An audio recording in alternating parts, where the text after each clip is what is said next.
You'll see.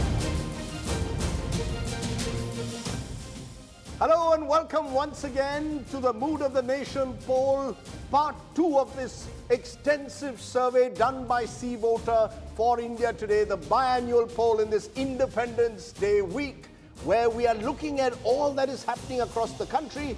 Yesterday, Rahul and I focused on the politics. It's now time to focus on what many believe is the critical issue of our times, the state of the economy. Great, Rajdeep. What we're going to do over the next 1 hour is look at the Modi government's handling of the economy. And I'll take you through the methodology used by Sea Voter in conducting this Mood of the Nation opinion poll for the India Today group. There's a total of 122,000 respondents. That's the total sample size that Sea Voter has put into play for this poll. I want to start by introducing Raj Chingappa, Editorial Director, Publishing. He's led the team that's brought this Mood of the Nation package together. Raj, welcome. Great to have you back again. Joining me on my left is Siddharth Zarabi, Managing Editor of Business Today Television, tracks the Indian political economy very, very closely. We've got Shankar Iyer joining us, our former colleague, a man who's also worked on Mood of the Nation many years in the past. So Shankar, welcome. We've got with us Nilesh Shah, one of India's top money managers, astute financial brains, will give us a perspective on how the money markets are likely to react from here on. Subhash Garg joins us. Dr. Garg has led the finance ministry in important positions, understands the state of the economy from a policy-making perspective. And for political fireworks, we are joined on this broadcast by two ladies, both of whom have sharp economic astuteness. We've got Sanju Verma from the Bharatiya Janata Party, and we've got Supriya Shirnet from the Congress. So welcome to all our guests.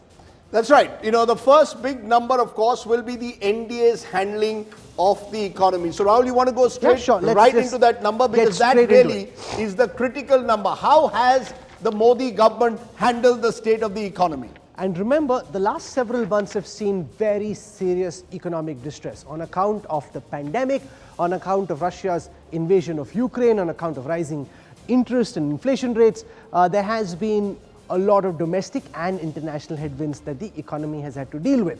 And as a result of that, the perception amongst voters about the Modi government's handling of the economy is actually a downward slope. From 67% thinking the Modi government was doing a good to outstanding job in January 2021, that's now come down to 48%. And the number of people who are dissatisfied with the Modi government's handling of the economy has actually gone up from about 10 to 29. In just between January this year and August this year, the number has gone up from 26 to 29. So both in terms of those who think the economy is doing poorly, that number going up. Those who think the economy is doing well, that number, Rajdeep, coming down. You know, this is perhaps in the entire poll so far, the one sort of red flag in a way that one would wave for the Modi government. That when you've come down from 67% 18 months ago or 20 months ago to 48%, and remember there are 20 months left for the next general elections. Raj Chingappa, you know, while your cover is Modi roars, if there is one thing that this lion of the jungle, as you seem to call him, should worry about, lion of the political jungle, it is that people are slowly losing an element of confidence in the NDA's handling of the economy. That should be a cause for concern when you've gone below 50%. I agree, Rajdeep.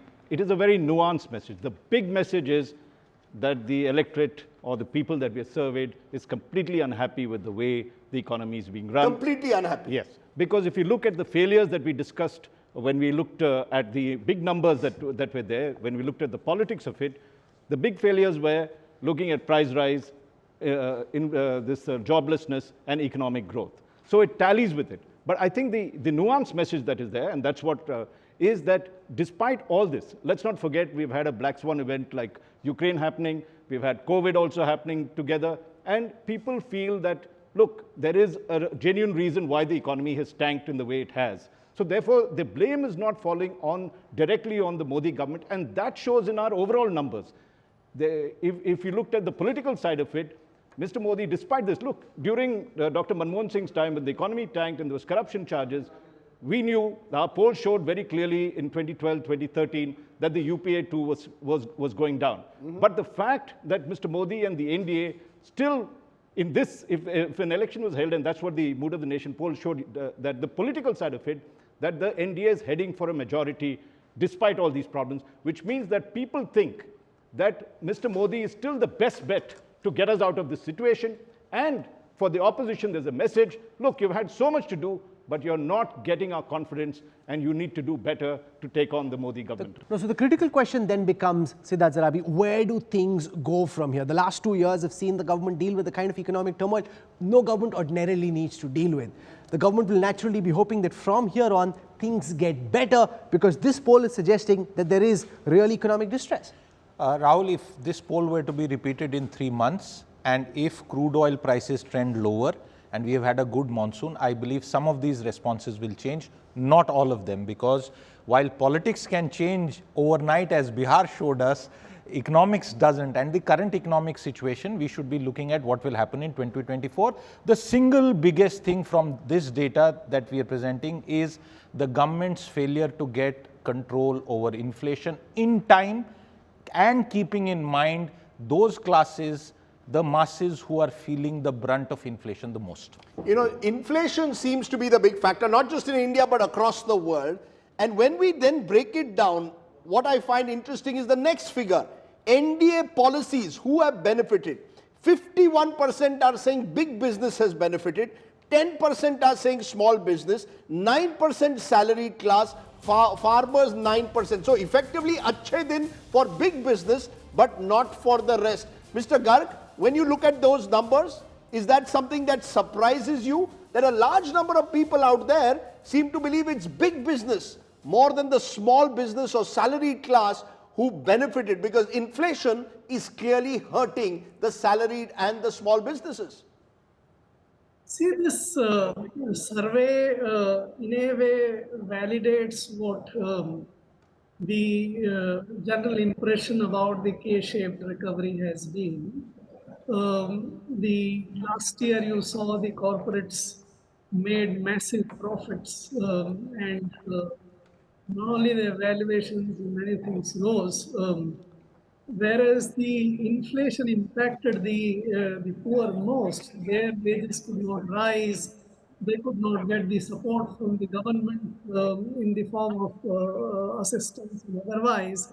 And therefore, the impression that the way the economy worked in the last 4 years benefited the industrial and the richer classes better. So is this Mr. Garg, as Mr. Garg is saying, about a perception or the reality, Nilesh Shah? You've been with the Prime Minister's Economic Advisory Council. Is this a perception that only big businesses have benefited and not the small and the salaried class? Or do you believe this is a serious challenge now for the Modi government? Rajdeep, Sri Lankans were very happy when freebies were given. Now there will be unhappiness for a long period of time to come. In IT industry, if we had followed MSME sector, today it would not have generated $150 billion turnover, neither it would have created millions of employment. The world has moved towards larger businesses, and we have to create an ecosystem where big businesses, small businesses, and medium businesses all benefit. When COVID and pandemic hit, obviously it has hit small enterprises more, but big businesses will be the engine which will carry forward small and medium enterprises.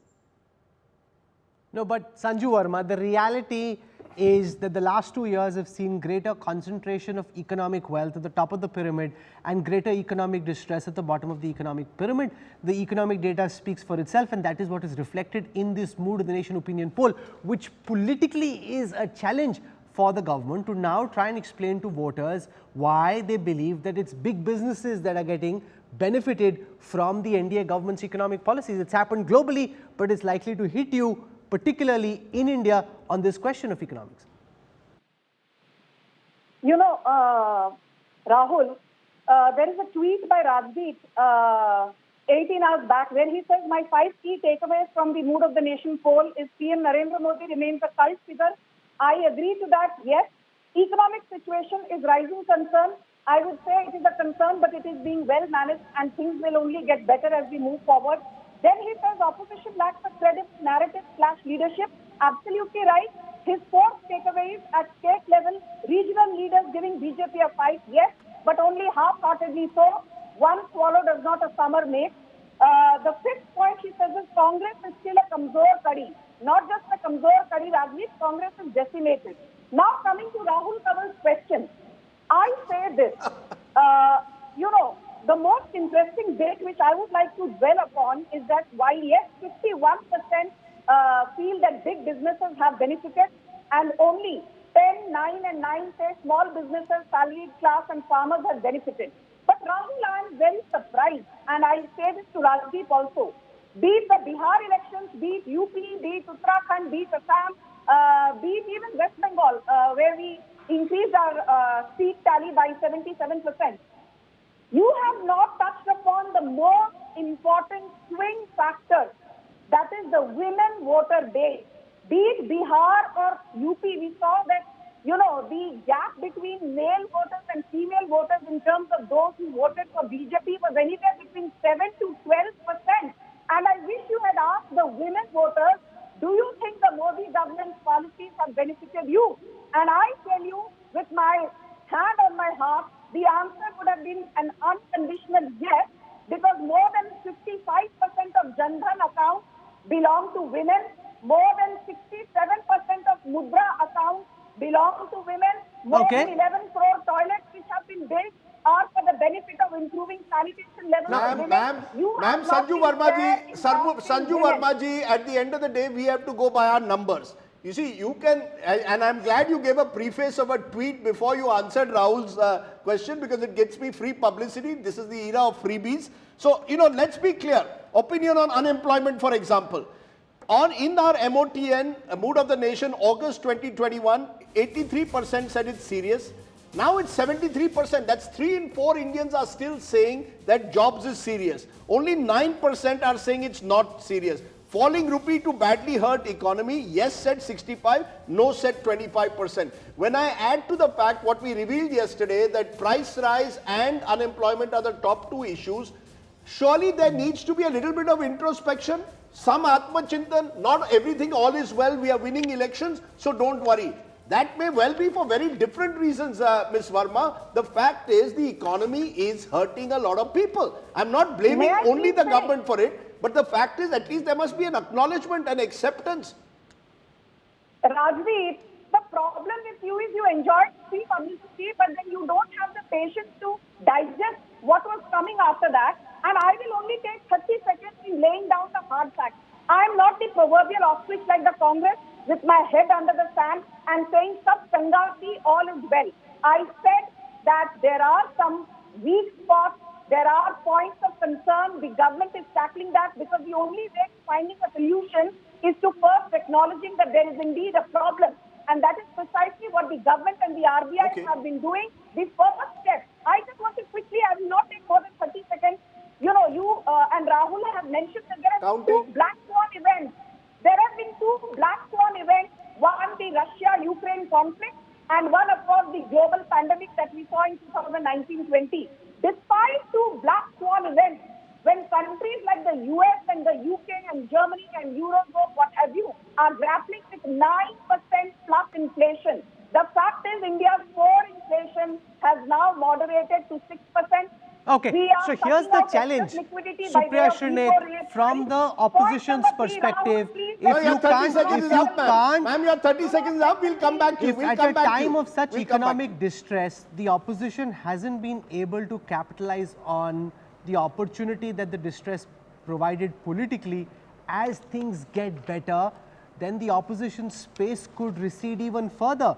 Some of the aftermath of the pandemic, inflation rates now coming under control, interest rates now possibly close to their peak or heading towards their peak, suggests that things could potentially get better. And if they do, then you've got the opposition not being able to benefit from the economic distress from a political perspective.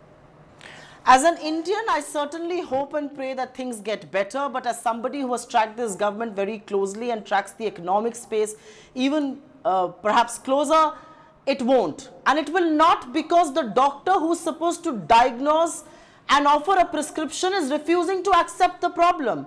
On a day the RBI governor gets up and says India is grappling with uncontrolled inflation, you have two members of parliament and the finance minister telling the house koi dikkat hi nahi hai, free fund ka khana kha rahe hain, महंगाई hai kahan? These are people well versed with economic realities of the country. That said, the very important point that I think we have to talk about and analyze and speak on, and I don't think we do enough of that. We are talking about black swan events. Yes, there was a black swan event of Corona, but our economy was not in the ruin after Corona. We had 45-year peak unemployment before Corona. Our growth rate from 8.2 had gone down to 4.1%, halved before Corona. So let's not hide behind events. The reality is, if 3/4 of this country believe unemployment is a huge, grave concern, we need to pay attention to that.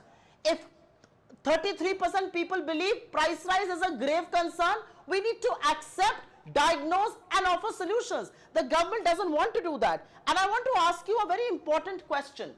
You know, you were talking about perception. I think that question and the responses reveal the answer. 50% of people in your survey, and if I heard the number right, 50% of people believe big businesses have benefit. I'll tell you, this is not a perception problem. This is exactly where the problem lies. The government has taken a hit of 1,80,000 crore by giving corporate tax cuts. What have you done for the lower middle class? What have you done for the poor? You have started a useless debate on revenues when people in India are actually in need of fiscal help from the finance ministry, from this government.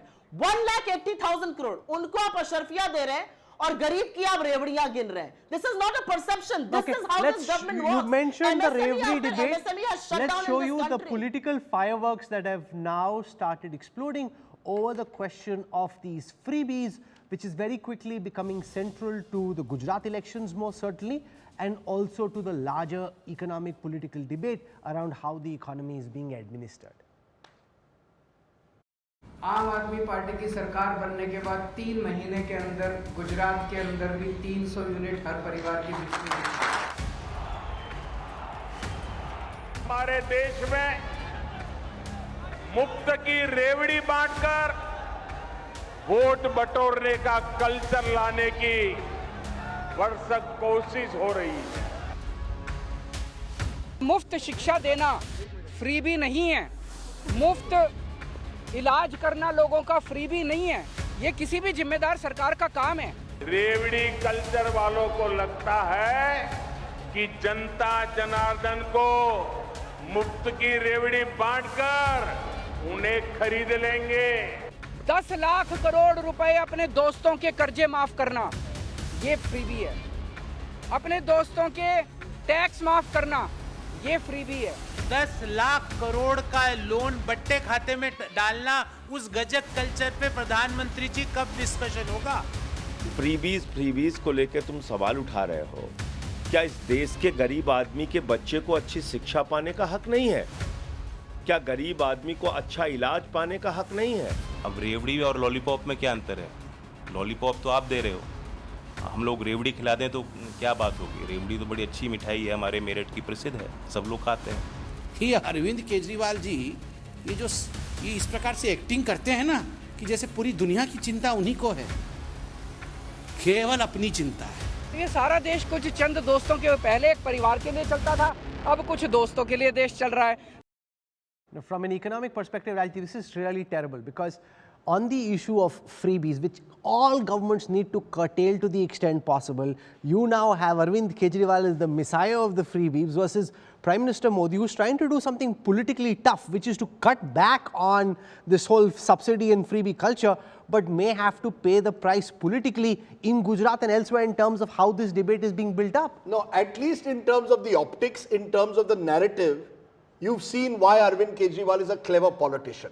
The moment the but surely you can't support his freebie culture. Look, at the end of the day, please appreciate, politics is about optics. Politics is about setting the narrative. The Prime Minister mentions Revdi culture and perhaps tries to sort of take the more statesman-like role and says, look, this is bad for the future of the economy. What does Kejriwal do? He's fighting an election in Gujarat where he hopes to make gains. He is using this now to say that the Modi government will deny you the benefits you've got so far in health and education. Forces the finance minister of the country to respond to a Delhi chief minister, something that the BJP has tried to resist in the past. So, and now even the Congress has jumped in, because remember, freebies is a very, very contentious issue. What you and I may call freebies, someone else will call labhartis or beneficiaries, as the BJP calls it. It is tricky politics. This is why handling the Indian economy when you move from one election to another is very difficult. When the Prime Minister... No, but he's taken a tough stance. You remember when he would just become Chief Minister, and the whole issue of electricity tariffs became big in Gujarat.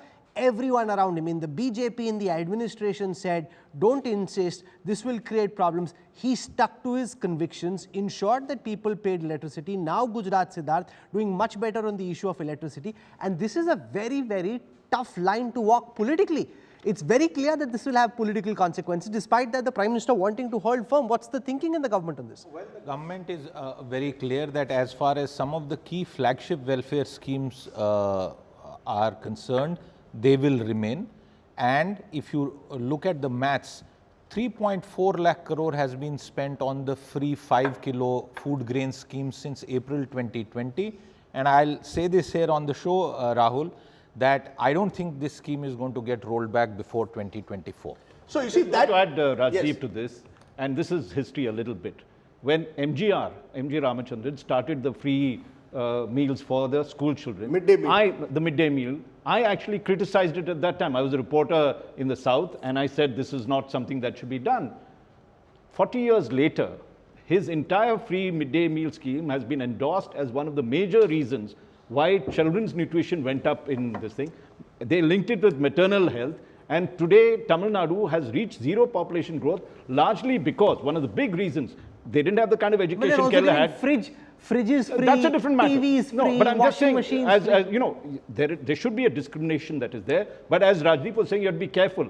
We have this old saying that, you know, one man's terrorist is the other man's freedom fighter. In this case, one man's freebie could be the other person's lifeline. So you have to make a very... Rajdeep, if I may just add, careful. Mr. Kejriwal inherited a Delhi state with a complete track record of fiscal surplus.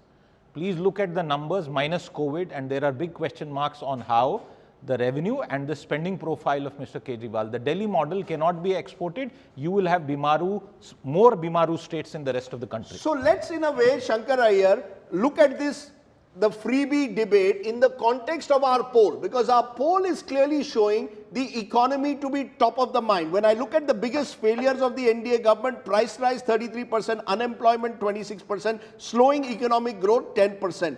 When we ask state of the economy in 6 months, will it improve or will it get worse? 31% are now saying it will improve, but 34% are saying it will get worse. So at a time when clearly the economy is top of the mind, along comes this freebie debate ahead of an election season, November, December, Himachal and Gujarat. How do you see it playing out? The politics on one side and the economic concerns that are there on the other. Well, to start with, let me say that no political party is innocent of the freebie culture. Every political party has announced free power across states. If state electricity boards are suffering from losses in every 5 and 7 years, you have to bail them out, then every party is guilty of it. Having said that, look at the history of freebies. The midday meal scheme which Raj mentioned was 1982. By 2000, it was national program. NT Ramarao's 2 rupees rice and Akali Dal's 2 rupees atta is now the National Food Security Act. Maharashtra's employment guarantee scheme of Sangli in 1967 and 1970, which was brought in for drought relief, is Narega. Amma's free medicine scheme is the Jan Aushadhi thing. Odisha's and Telangana's Kisan Relief Program is a national relief program. So when we articulate what is a freebie, we have to be very careful, and which is why there is a need for a consensus.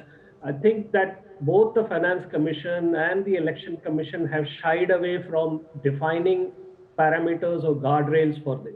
Having said that, let me put it, why is the freebie debate coming up now? Because there is intense pressure at the bottom of the pyramid. If you look at the balance sheets, the sales figures of FMCG companies, you know that people in the rural areas are struggling, so sales are down. And therefore, there will be more pressure for relief.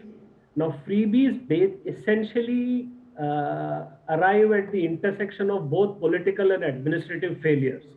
So what do you do when you can't bridge a gap? You build a flyover whenever there is a jam. So every government, every political party will try and address some section of society which is suffering. So you have to look at this with a greater nuance. No, but the question is, how many flyovers can you build? If it's the odd flyover you're building between two gaps, it's understandable. The problem for you, Sanju Verma, is the government now having to react to Arvind Kejriwal's attacks. He seems to be getting under the skin of some of the BJP leadership. B, politically, even though economically what you're saying is correct, politically this is an Achilles heel for any government to be saying, to be accused of having taken away from the poor to give to the rich. You know, Rahul, let me be very clear with you. The media never gave Narendra Modi even half a chance despite a thumping victory in 2014, with no offense to any of you. The media has been proven wrong again and again and again, and I'll tell you why. Because 2 + 2 is not necessarily 4 in politics, and the reasons are simply this. Let me come back to what Arvind Kejriwal said. I'm surprised that, this is a man who's an IIT grad. There is a difference between write-off and waive-off. The government has written off 10 lakh crore worth of loans. The government has not waived off 10 lakh crore worth of loans. Writing off a loan simply is a technical below-the-line adjustment by a bank to clean up its balance sheet without forfeiting the right to recover dues from errant borrowers. Point number 1. And Mr. Kejriwal, if you're watching this, do care to also mention that in the last 7-8 years of the Modi government, 6.4 lakh crore worth of dues owed to banks have been recovered thanks to a very dynamic insolvency and bankruptcy code brought in by the Modi government. And as for Kejriwal, I'm surprised. Somebody who just has Punjab to showcase, 824 schools without principal, 2,32,000 vacancies with respect to teachers, saying I have given 12 lakh jobs, and RTI query shows only 440 नौकरियां मिली हैं from 420 Mr. Kejriwal, but you guys can't stop glorifying him. Currently, Madam, we are not glorifying him. Just a minute. You're on a roll. We are not glorifying him. The very fact that you're responding so angrily and the finance minister has responded clearly suggests somewhere he's got under the skin. But Supriya Shinde. No, once again, can I just say, to the contrary, our view is that too many freebies is actually very dangerous. So economically, what Kejriwal is suggesting is financially ruinous. What we are seeing, Supriya Shinde, the Prime Minister muster the courage for Rajdeep, is a fight over freebies. I was speaking to somebody very senior at the Prime Minister's office, and he said that it is the Prime Minister's firm conviction that no matter what cost he has to bear, he will ensure that the BJP will not succumb to this. Giving away free this, free that, the Prime Minister is thinking is the easiest thing. Creating an enabling support system which allows for people to earn and get empowered, that is much tougher. He's done it in the past in Gujarat. Can he do it nationally? It's much more tougher because you've got to work with several chief ministers, including that of opposing parties, who are all wanting to win elections and will all believe that their schemes that they have are welfare schemes and not freebies. But Supriya Shinde, it's interesting, isn't it? The way it's been positioned, it's become almost Mr. Modi versus Kejriwal. Congress does a Black Friday protest, 10 days ago, a week ago today, where you raise the issue of price rise, you raise the issue of unemployment. This seems, or the freebie debate suddenly seems to gather more traction, including in the Supreme Court. Where does the Congress party stand on this entire freebie question? Do you believe it's linked to the larger failures of this government or the willingness of the government to take some tough decisions at times? So first things first, yes, our Black Friday resonated so much that India's Prime Minister, keeping the dignity of his office at bay in 2022, starts talking about black magic. That is what this country has elected. This is what we suffer. Forget about that. The freebie debate, I'm sorry to say, there is so much hypocrisy in this debate. The same Prime Minister who's being lauded to be taking a tough political call does not miss not one opportunity to tell this country मुफ्त का ration, मुफ्त का ration, मुफ्त का ration, मुफ्त की vaccine, मुफ्त की वैक्सीन, मुफ्त की vaccine, almost like a salesman. These are things that any elected government is expected to do. This is something that the Consolidated Fund of India provides for. These are checks not being written by the BJP headquarters. So free, free, free कहकर अपने झोलों पर तस्वीर छपाकर election में ration बांट रहे हैं और ये बात करेंगे freebies की. Forget about that. The hypocrisy of this debate lies in the fact that 1,80,000 crore worth of a hit the government can take by cutting corporate tax. But the moment it comes to the 84% people in this country have seen their incomes erode. But you keep referring to old figures. Supriya, from that hit initially, the corporate tax collections have actually gone up quite substantially. That hit happened soon after the announcement, also because of the pandemic, also because of long periods of lockdown. Since then, corporate tax collections have gone up substantially. Yeah, go ahead, Supriya, very quickly. My simple argument to this, no, Rahul, you are wrong there, and I'll tell you why you're wrong. If the corporate tax is X%, you would have collected X into that. If that X% is going to be reduced, you will continue to take a hit, because what you're collecting right now could have been a lot bigger had that number remained the same.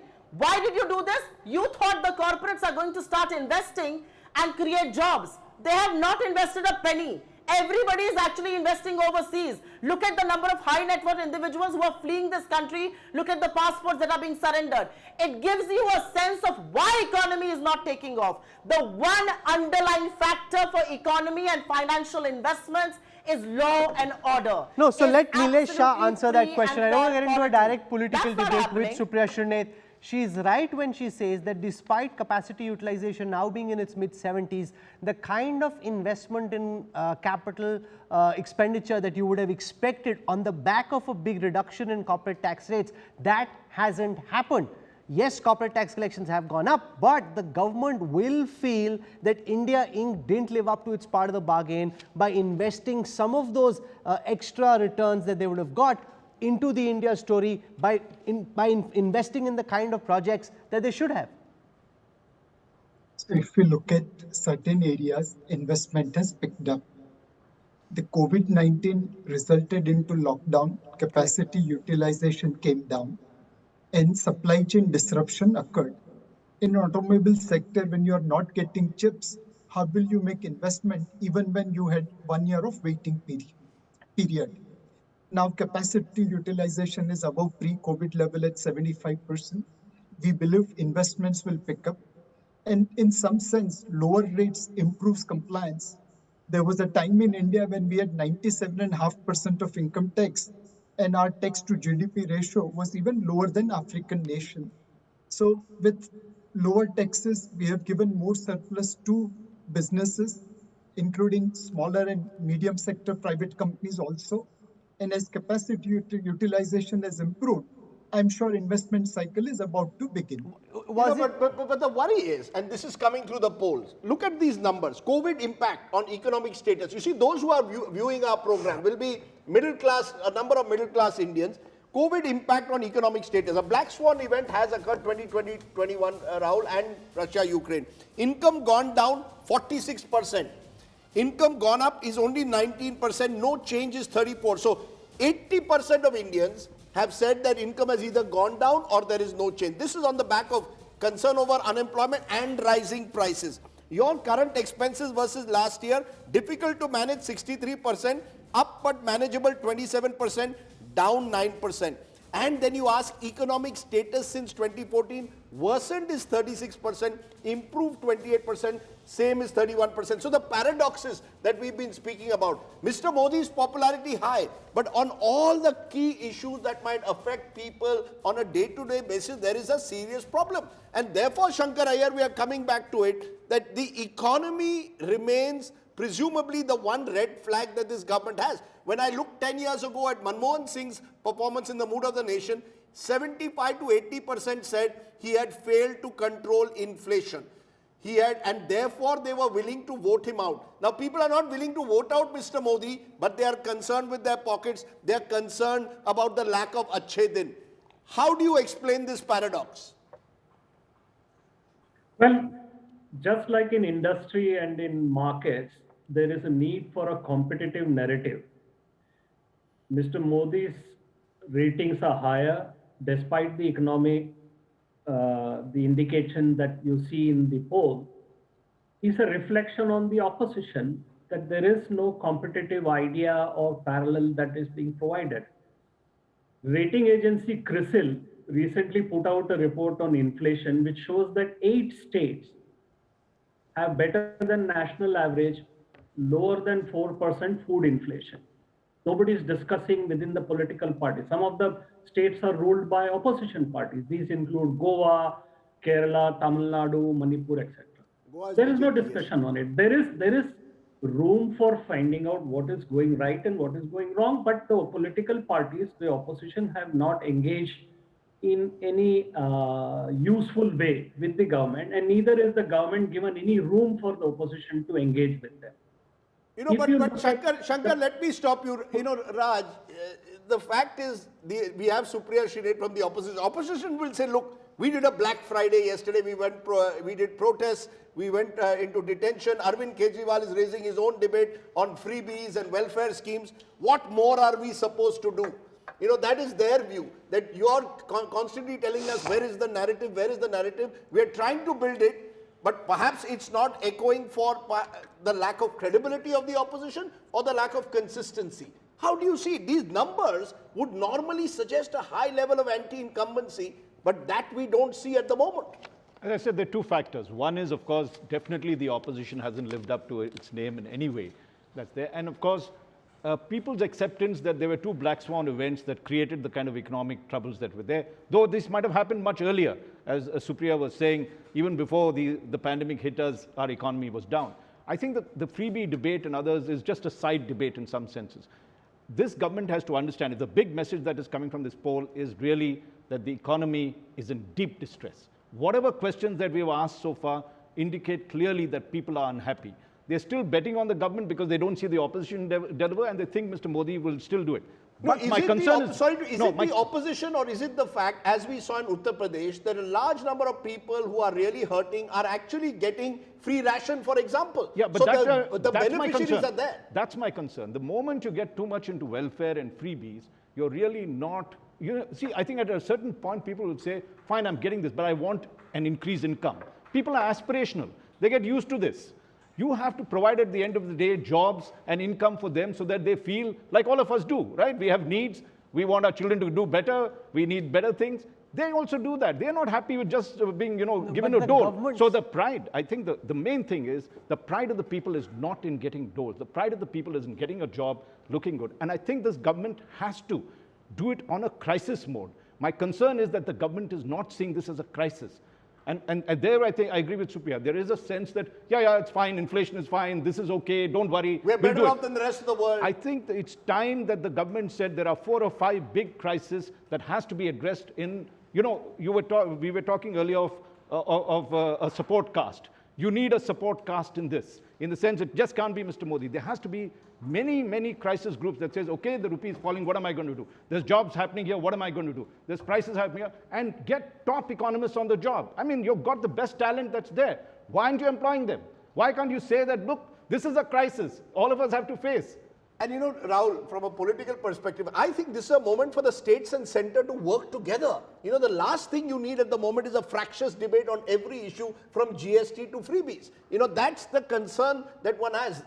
These numbers clearly suggest economic distress is across the country. It's not as if Congress ruled Rajasthan doesn't have economic distress, only BJP ruled states have. But it's become so competitive, our politics, that there is no sign, Rahul, of any consensus. Is there a fear that you have, Sanju Verma, that this political choke could get problematic in the months to come as the government's ability to spend its way out of trouble mounts? You want to spend on infrastructure projects which have a higher multiplier effect on the economy, and you've got pressure from the Congress and from the Aam Aadmi Party in states like Gujarat, states like Himachal to push for more freebies. It could get politically problematic for the government to deal with. Rahul, that's a very interesting question. I'll just, if you indulge me, Mr. Chengappa made this point, and earlier the Congress panelists said that, the growth had started tapering off even before the COVID pandemic struck. And this has been an allegation that has been repeated over and over again. Anyone with, and no offense to none, anyone who follows economics closely knows that between 2017 and 2018, we had the great automobile crisis, the Daimler-Benz crisis, and automobile industry saw a degradation in terms of ratings, in terms of sales, in terms of volumes. And prior to that, we had the semiconductor crisis, which is not over yet. And don't forget that we also had a very big cataclysmic event, the Trump and China-related trade wars, which actually shaved off $7 to $8 trillion from world merchandise trade, which nobody talks of. Now I will come to your question. Rahul, given the kind of traction we are seeing in GST numbers, with April coming in at 1.68 lakh crore and recently July at 1.49 lakh crore, I think if we maintain that traction, I don't see any problem in the government doing the 10,000 odd kilometers of highways that it does every year. Actually, the government is looking to up the target. I will just say this. People have every right to expect war from the BJP. That is why we are the only party today that is pan-India in character. Having said that, let's not forget, and very quickly in 10 seconds, when Prime Minister Modi took over, sanitation levels 39%, rural electricity coverage 54%, banking coverage 61%, electricity coverage 47%. Today, sanitation, rural electricity, rural network and roads, banking, the coverage is between 99 to 100%. Ma'am, your 10 seconds are up. Your 10 seconds are up. You have pointed out the glass half full. Ma'am, nobody doubts there have been achievements. We are, ma'am, the glass, your 10 seconds are up. Are you an answer or a Modi naysayer? Can you give me 20 seconds, Rajdeep Sardesai? You asked for 10 seconds. Aapko haath jokar 20 seconds. Your time starts now. Please go ahead. Okay. 8.7% GDP growth last year, the world's fastest growing economy despite two Black Swan events, thanks to Narendra Modi. Coming year, 7.4% growth as per IMF. It will continue to be the world's fastest growing economy when the US is technically in a recession and China will not grow at more than 3%. One minute. You have been talking of inflation. We will address that. We are addressing that. But inflation under Indira Gandhi, 8.4%. Inflation under Manmohan Singh, 8.5%. Okay, now your 10 seconds are up. Ma'am, now I must use, ma'am, there are other guests. You have made your point. You have made your point, ma'am. My point is I have to go by the survey. My survey, for example, says forecast of household incomes will get worse, say 30%, will remain the same, say 30% will get worse, says 28%. So large numbers of people will improve, say 28%. Should government cut fuel prices? Yes, both center and states, 73%. Yes, only center 11. Yes, only state 6. No, 7%. So you've got a situation where people are hurting. They want the government to take action. But we've got that old Chinese proverb, give a man a fish, you feed him for a day, teach a man to fish, and you feed him for a lifetime. Mr. Modi when he came into power, seemed to believe that you've got to ensure that people learn how to fish, and that's what he's saying. But when your conditions are so bad, you see, in a perfect world, what Mr. Modi is saying about freebies, I think would be acceptable. But we are in an economic challenge, in an economic distress situation. In that situation, can you start telling people, let's have a debate on the Revdi culture, or should you tell them, how do we ensure that fuel prices are rationalized? How do we ensure that people get monies? That's my point, Siddharth Zarabi. Is the government concerned about that? Or is the government now saying, no, we are going to have a debate on freebies? Rajdeep, are these issues of concern or not? Nirmala Sitharaman in Parliament seem to suggest sab changa hai, all is well.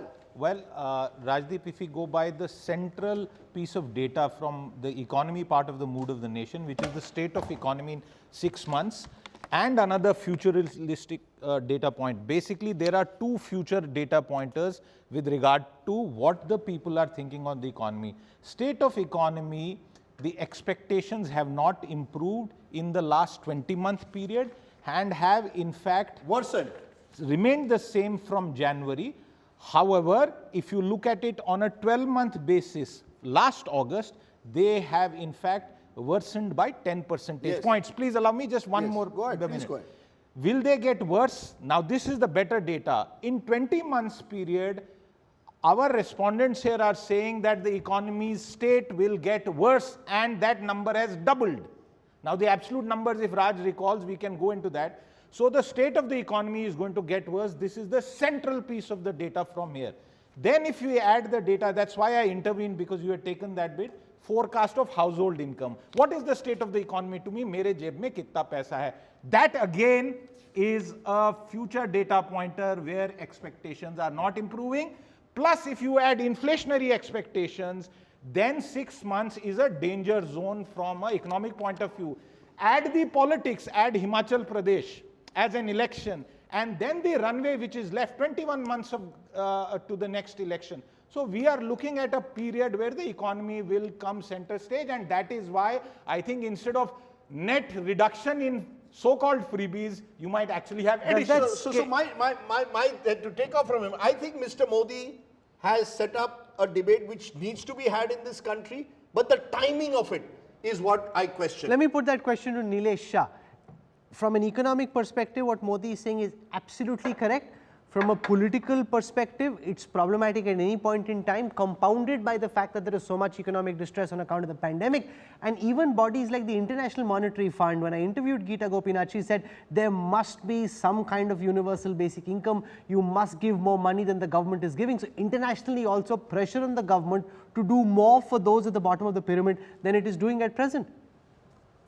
Undoubtedly, you have to carry bottom of the pyramid along with you.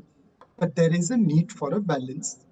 We tried bringing that balance by Fiscal Responsibility and Budget Management Act. We tried bringing that balance by inflation targeting. And today, I'll disagree with Siddharth that despite this mood which he has talked about, the data on ground is suggesting positivity. Your capacity utilization is highest since COVID lockdown. Your GST collection for last 5 months is more than 1,40,000 crore. Income tax collection is highest. E-way bill is highest. Power consumption is highest. Railway loading, passenger traffic, all the broad indicators are positive.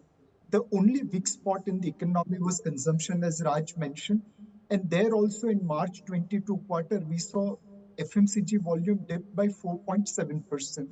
In June 22, it is down minus 0.7%. It is still negative, but lower than previous quarter. Hopefully, we have made the bottom of the economy on the consumption side, and rest of the parameters are looking good. And if oil prices remain under control, economy will look brighter from here onwards. Shankaraya, let's put the same question to you before we wrap up. How are you reading the economic tea leaves from where we stand at this moment? Are things likely to get better, or are they likely to get worse? Well, I'm long, and I'll go long on India always in the medium term. In the near term, there are serious challenges that the government needs to address. And these challenges are located at the bottom of the pyramid, both in the rural and urban areas. There are also challenges in the micro and medium, small and medium sector. We will know how the economy moves depending on how these issues are addressed.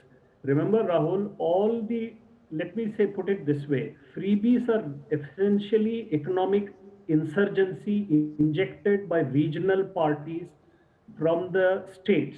Every major freebie that you see or welfare scheme that you see now in the country came from regional quarters, from regional parties. So they address an issue that they are facing. The government has to balance its budget. And one question that I leave you to think about is, why is it that we have two different food security programs, one which is paid for and one which is free? Why not make them, merge them? What is the objective of spending 80,000 crores to provide free ration and then have one more ration, which is the National Food Security Act ration, which is paid for? I cannot understand what is the fiscal balance being achieved here. If the Prime Minister had a meeting tomorrow and called a meeting of all the state chief ministers, as he had with the Niti Aayog not too long ago, on freebies, I wonder whether the Congress would be, or the Aam Aadmi Party would be willing to have a healthy dialogue. You see, our politics has become so polarized, Rahul, and so fractious that debates on the economy, which is the real issue of our times, are never had in a non-partisan manner. And I think that really should be the worry in the future. I think both center and state should worry. It's not about Supriya Shrineth versus Sanju Verma. I think both of them need to wake up to the reality that people are saying governments, both center and state, need to start looking at petrol prices. Not allowed me time to speak. Sorry, Supriya Shrineth. We are out of time. Okay, you get 30 seconds, Supriya, and 30 seconds only. Rajdeep, may I come in for a bit? I am going to finish it in 20 seconds. The problem in this country is, and why are people in your poll telling you that the economy is a problem? Because when they are grappling with high inflation, the BJP says US और UK में उससे ज़्यादा है. अरे प्रभु वहाँ पे purchasing power multiple times over है. That is the problem. The government is in denial. 11 crore LPG cylinders not refilled. The government thinks there is no problem. Problem delivery में है. Problem promises में है. Problem denial में है. Okay, problem in delivery. Let Sanju also speak. 20 seconds, Sanju. Yeah, Sanju Verma, please speak. Otherwise, you'll troll me. Rajdeep, I need to make one very important point of the debate which you have not touched upon and your audience needs to know. Every month, 13 lakh people join the EPFO, which means every year 1.56 crore, which means Rajdeep Sardesai, in the last 8 years, 12.48 crore people have entered the formal employment sector, a data point which Modi government will publicize more going forward because this is a very important data point. 12.48 Your time now is firmly up. I've got the point. I've noted the statistic, but you see, as we saw in this debate, one side is in denial and believes, things will get better or things are not bad at all. The other side says everything is terrible, including delivery. So I think unless we find a middle ground, Rahul, the economy is going to be stuck in this sort of tu-tu-me-me, One of the which is very things troubling. that Rahul Gandhi said recently was that democracy in India is in danger. Is that really the case? What do respondents in the India Today Mood of the Nation opinion poll think about this? Also, on the use of enforcement agencies, what are people's perceptions? Are people of the view the government is misusing enforcement agencies? What do they think of communal harmony? We've got this and more coming up in the next part of India Today's Mood of the Nation opinion poll. Rajdeep and I return on the other side of a very quick break. Stay with us.